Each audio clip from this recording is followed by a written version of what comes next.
ICC. Oo. Yung po korte yun eh. Di ba kung saan po siya madidinig? Pasalamat nga po tayo, pasalamat po tayong lahat.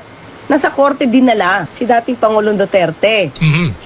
Po siya na EJK. Oo. Claire, tagapagsalita ka. Hindi ka dapat magiging basher. Hindi dapat lagi mo pinagtatanggol ang BBM. Tandaan mo, tagapagsalita ka. Lumalabas na talagang gigil na gigil ka pagdating sa usapin ng Duterte. Saan ka nakakita?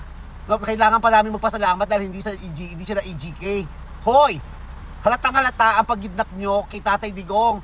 Dapat ikaw, Claire, dapat hindi ka bias. Dapat imbis na maging okay ang bansa natin, pinalalala mo. Mali-mali naman ang mga salita mo.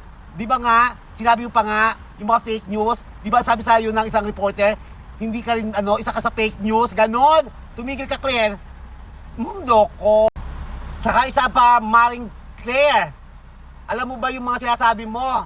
Hindi na naniniwala ang mga tao. Kasi unang-una, si First Lady na sinabi mo dumating nung Monday. Anong petsa na? Mag-iisang buwan na, wala pa rin.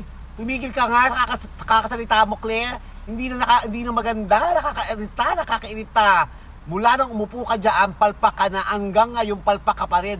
Uupo na lang si BP Sara bilang Pangulo, palpak ka pa rin, humanda ka rin. Dapat sa iyo tinatanggal dyan, hindi ka nararapat dyan. Isa kang bias, ganon.